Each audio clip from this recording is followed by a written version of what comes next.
Nenhum de nós defende uma escola com partido ou uma escola a serviço de qualquer partido.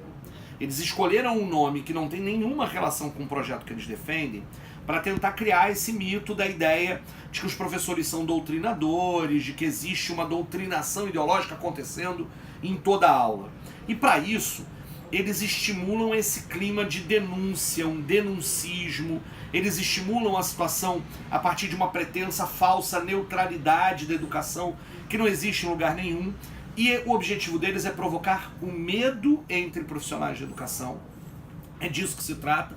O próprio Miguel Najib, que é o autor do projeto, o autor intelectual do projeto, diz isso. Ele quer que o professor tenha medo antes de começar uma aula, que ele saiba que possa ser processado. Isso é muito ruim para o processo pedagógico como um todo. A sala de aula, ela precisa ser o lugar da liberdade de ideias, inclusive da pluralidade de ideias.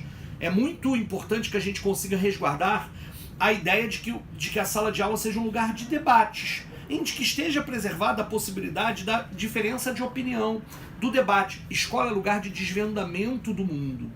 Então, infelizmente, né, a vitória desse tipo de ideia, né, que tem se tornado muito forte, não entre os professores, não entre os educadores, não entre aqueles que estudaram a vida inteira a educação, mas tem ganhado muito terreno no senso comum dessa ideia, ela é muito prejudicial para o ambiente acadêmico, para o ambiente educacional, porque torna o ambiente acadêmico e educacional um lugar de desconfiança, de medo, de denuncismo. Isso é muito ruim. A escola tem que ser um lugar de descoberta do mundo, um lugar onde se constroem os elementos, valores que a sociedade brasileira resolveu construir como valores dela. Os valores da solidariedade, da fraternidade, da igualdade. São valores que você tem que construir na escola. A escola não é neutra. Não é possível que um professor que presencia um caso de machismo ou de racismo não se posicione sobre isso e não faça da escola um lugar de debater este assunto. Porque a escola, como uma instituição pública e, portanto, de todos, deve ser lugar onde se combate o machismo, onde se combate o racismo, que são valores de toda a sociedade. Uma opinião racista não cabe na nossa sociedade, não deveria caber, e, portanto, a escola precisa se posicionar. E, ao se posicionar com relação a esses valores, ela se posiciona politicamente. E o outro debate é o debate da questão da ética. Discutir as questões dos limites éticos da fala do professor, do espaço do professor, é absolutamente importante, mas não é isso que esse projeto idiota quer fazer. Havia uma discussão sobre não só o currículo, mas uma mudança de formato no ensino médio, que foi exatamente essa história das chamadas dos itinerários formativos. Então, qual é a situação? Primeiro tem uma discussão de currículo, que é essa que diminuiu várias disciplinas, principalmente de humanas, houve várias diminuições, mudanças sem debate, sem nada, mas depois se fez algo pior, que era construir um ensino médio onde a partir de agora as disciplinas obrigatórias são muito poucas e que o estudante vai, a partir de um momento de uma descoberta daquilo que ele gosta mais, optar por algum itinerário formativo, humanas, exatas, linguagens ou ensino técnico. Só que como é que isso vai ser colocado em prática? Significa que todas as escolas deveriam ter todos os itinerários formativos. Não é isso que vai acontecer na prática. Numa escola estadual noturna, para aluno trabalhador, por exemplo, como eu fiz, fui aluno de ensino médio, não há condição de você ter 4 itinerários formativos. Vai ter um.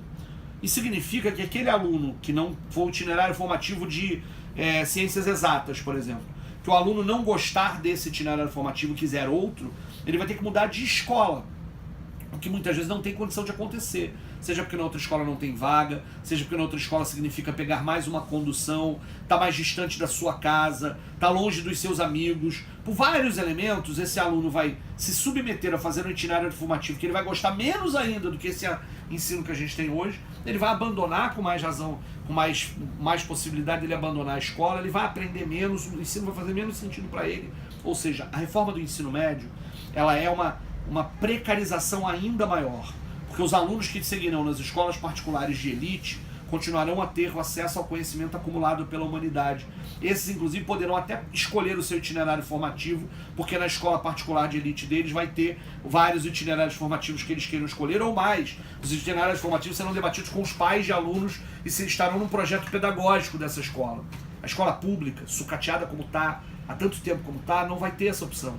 mesmo que os professores abnegados queiram lá, vamos dar um jeito de botar aqui um itinerário formativo de linguagem, virar o governo do estado dizendo não tem professor aqui dando aula para alunos de menos, tira esse professor de língua portuguesa e bota para outro lugar, esse professor de literatura para cá e para lá.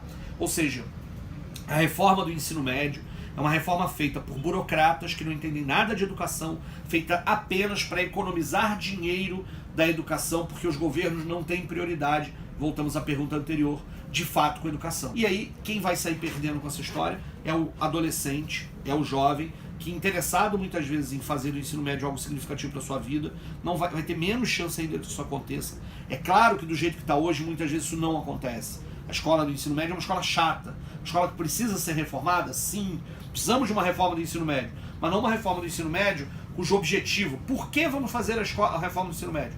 Para gastar menos dinheiro. É isso que aconteceu, embora eles não vão admitir isso. E aí, cruzado isso com um currículo que não foi discutido, é um desastre. Nós teremos uma educação ainda de pior qualidade. Mas, tanto os estudantes como os professores resistirão a isso ao longo do tempo. A gente tem muita luta para fazer pela frente ainda.